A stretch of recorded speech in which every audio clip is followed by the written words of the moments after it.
you're interested in learning about careers but don't always have time, the Interviewing People 10-minute highlight shows are the solution. This week's highlights are from my interview with Chaz Hatfield, entrepreneur, co-founder, and CEO of the HatBerg Collective, a contract and private label manufacturer of skincare, hair care, and personal products. I apologize for the technical difficulties exhibited in this episode, but I hope you can still enjoy the show.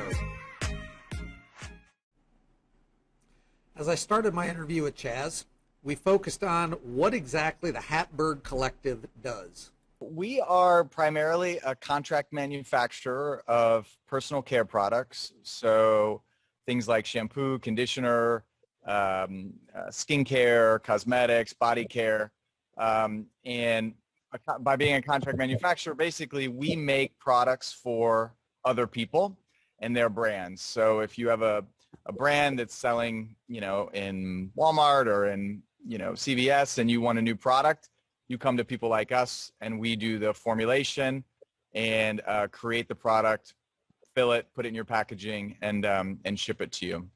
And we also own a couple of our own brands in those spaces, but our primary business is to make products for other people. Next, we talked about why Chaz became an entrepreneur. But I did always want to be an entrepreneur. I was kind of surrounded by entrepreneurs my whole life. There was something really just cool about having control and doing your own thing that I really appreciated. And so that I always knew was something that I wanted. And then on the travel side, it was also another thing that I always wanted to do. I was always interested in new cultures and exploring and doing different things. And so when I started working out of college, I, basically looked for every opportunity I could to contribute. And a part of that was was some travel. And, I, basically didn't say no to anything and, right after school, and took every chance I could. And, it wasn't a straightforward path and certainly not something I expected, but, I always was trying to find new opportunities and do different things and volunteered myself for just about everything. Chaz then talked about his college and travel experiences. And I did a double major with marketing and management information systems. And as part of that, I also, there was an opportunity to do a study abroad in France. I would like to say that I did it because I was so interested in the culture, but it also meant I could take less language classes in university. So I took the advantage to do that. And that sort of really shaped my worldview to a certain extent. It's something I would highly recommend if there's any opportunity through your school, through your church, through a youth group, whatever it is, to travel internationally and spend an extended period of time actually living in a foreign country and seeing what that's like, because it opens your eyes and also to a certain extent makes you appreciate how great we do have it in many respects. But also you pick up a lot and learn a lot that you can take back to your own business or to your own personal development. Chaz talked next about what it was like to attend graduate school in Spain. Still today, English is really the dominant language of business. So no matter where you are, generally English is the default language. Whether I'm working with somebody in India, where English is really a native language for them, but in China, all over the world, they're speaking English. So thankfully, for the top tier business schools, they're generally taught in English. So in that instance, there were quite a few throughout Europe that were high. For me, my criteria was I wanted to be in a top 10 MBA program.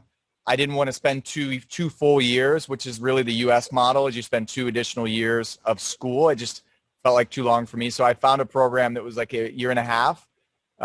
Top school. And again, I was living in London at the time, so it was a 2-hour flight to get there. And I ended up moving to Madrid, but it was a relatively easy transition. And there are multiple schools. There's a great school in France called INSEAD in English, obviously London Business School and other University of Oxford, other schools in England are all in English. But even, there's really great opportunities at the University of Hong Kong. The next topic Chaz discussed was how people don't need to know everything to get started. I didn't know what I was doing at all going into this job. They just kind of throw you in, and you work with great leaders and mentors, and you figure it out. And that for me was really interesting, because I didn't want to get bored. I didn't want to sit be doing the same thing over and over. And in a role like consulting, things change quite frequently, and that for me was really quite exciting, especially in my early 20s. Chaz spent the early part of his working life working for other people. So when he started to become an entrepreneur, he talks a little bit about what that experience was like to be on his own. It was terrifying. I had, honestly, I had a really great job with a pretty secure future, and, kind of just continue to plug away, and you'll get to where you want to get to, and that sort of thing. But, I still had that desire to have a little more control over what I did, and, contribute in different ways. And when I finished, so I was living in London and working there, and then I went and got my master's degree in Spain at a business school in Madrid. It's quite famous and a really great school, and in a wonderful city. The school was all in English, so that was an easy transition, and it was very international. I think of our 400 students, we had over 70 different nationalities, so it was just a fascinating place to study. And it happened to be where I met my wife, which again was not intended, but was a happy consequence of going to school. And she's from Germany, and we decided we wanted to come back to the U.S. She lived in the U.S. In high school. Coming back here, we started to explore some different options, and that's kind of how we came about the opportunity to get into personal care and start to explore that whole industry and world a little bit more. We know how important it is to build relationships. One way that can be done is through social media, and Chaz talks a little bit about how important it is to have a social media presence.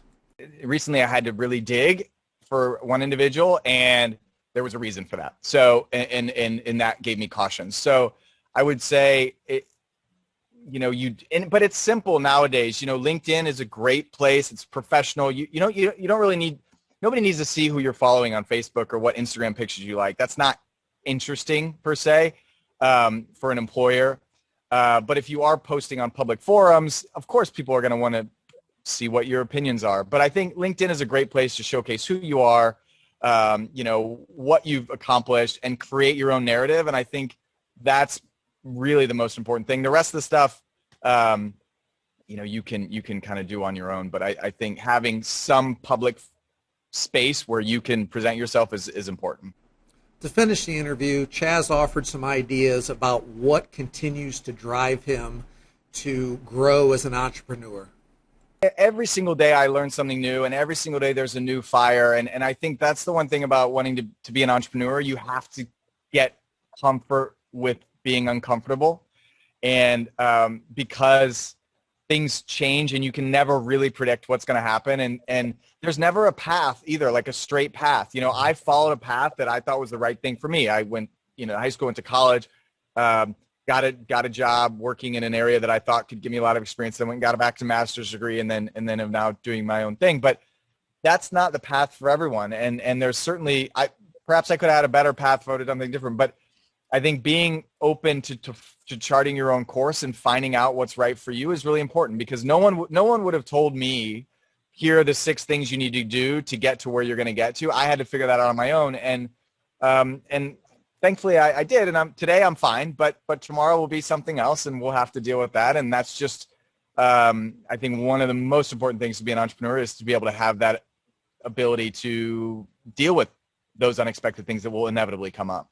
Especially now, when you can start a business in a day, maybe in an hour, with a website where you can start selling products, almost immediately at a relatively low cost. If you wanted to, I've seen guys that do, trading cards or refurb sneakers, or go to buy Matchbox cars and resell them through eBay or through a website. Even just little stuff like that. If you really want to be an entrepreneur, try something, try to do something, because you will inevitably learn something. You might learn about cash flow and how important cash flow is to a business. If you got to buy something, then resell it, how long that takes, and how much money you have held up during that period of time, and how you could scale. stuff like that is just it's easy to read about in a textbook, but to really actually do it, and even doing it on a small scale, I think is incredibly helpful and useful way to explore. Thank you for watching this episode showing highlights of the latest Interviewing People CareerCast with Chaz Hatfield. And to be sure you don't miss additional career information, please click subscribe so you'll know when the next episode is released. Thank you for watching, and as always, remember the best part about Mondays is interviewing people.